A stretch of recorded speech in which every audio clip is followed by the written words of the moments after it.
Hello Maxian, hello traders, kembali lagi bersama saya Geraldo Covid, market analyst dari PT Maxco Futures. Tentunya selamat pagi untuk Bapak Ibu semua. Kali ini kita akan mengecek ataupun memberikan market outlook untuk seminggu ke depan seputar dari gold market, kemudian US dollar dan forex market tentunya, dan oil. Kalaupun nanti ada opportunity, kita akan memberikan infonya. Baik, mungkin itu saja. Saya akan lanjut untuk mengecek terlebih dahulu dari sisi DXY ya, agar kita tahu bagaimana sih pergerakan untuk seminggu ke depan untuk mengetahui DXY ini sendiri ya. Nah, kita akan buka terlebih dahulu terhadap DXY, dan saya akan melihat terlebih dahulu dari time frame yang cukup besar, yaitu di daily time frame ya. Kita melihat bahwa sejauh ini secara dari daily time frame ini masih menunjukkan market dalam potensi bullish trend ya, dimana market selalu bergerak naik dan tidak ada penurunan, walaupun memang sempat terjadi koreksi ya dari 107 hingga 106.1, tapi di saat ini harga kembali rejected ataupun membuat swing low baru pada area ini. Nah, kalau misalnya kita melihat dalam potensi seminggu ke depan ya, mungkin kalau dari harga yang sekarang ini, selama dia tidak bisa menembus daripada support selanjutnya, maka ada potensi untuk harga kembali bergerak naik ke area 106.4 ya, dimana kenaikan ini hanya sifatnya koreksi saja karena memang trennya sudah terlihat terjadinya penurunan ya. Nah, kalau misalnya harga dari support ini sudah kembali terjadinya penembusan, maka the next target untuk DXY sendiri akan melemah ke 105.6 tentunya. Dengan ini kita melihat bahwa sebenarnya DXY ini sudah mengalami pelemahan karena sebelumnya di kuartal 3 kita tahu selalu terjadi kenaikan yang signifikan, dan kalau misalnya ini di break dari 105.6, maka potensi untuk menjadi double top pada area daily time frame ini cukup besar tentunya. Kemudian kita akan cek dari sisi XAU USD terlebih dahulu untuk mengetahui bagaimana sih perkembangan untuk seminggu ke depan tentunya ya, dan saya akan buka terlebih dahulu. Nah, saya akan hapus. Kemudian kita akan lihat ya, bahwa kita tahu ya bahwa di Israel dan Palestina terjadi peperangan di hari Sabtu tentunya, dan ini membuat dampak yang signifikan di hari Senin.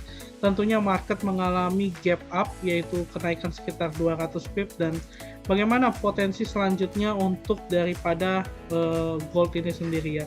Kalau kita lihat ataupun secara jangka panjang, potensi daripada gold ini masih akan terus berusaha naik hingga 1884 ya, karena memang kita melihat potensinya masih cukup kuat dan harga masih terus menunjukkan terjadinya kenaikan yang signifikan.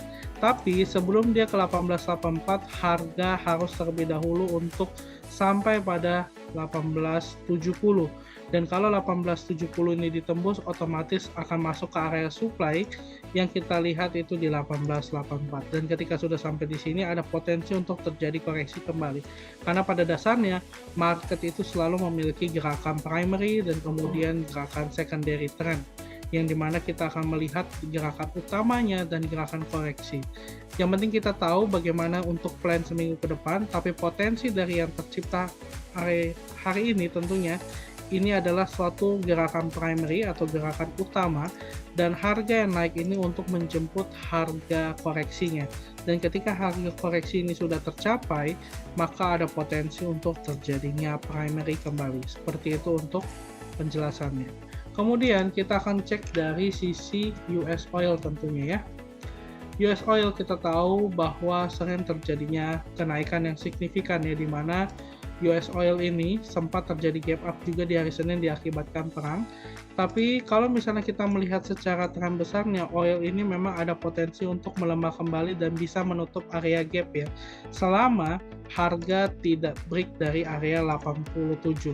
Selama harga tidak break dari 87 dan terus turun, di sini ada potensi akan terjadinya pola rising wedge ya, di mana oil akan melemah yang signifikan untuk kembali turun ke area 84,0.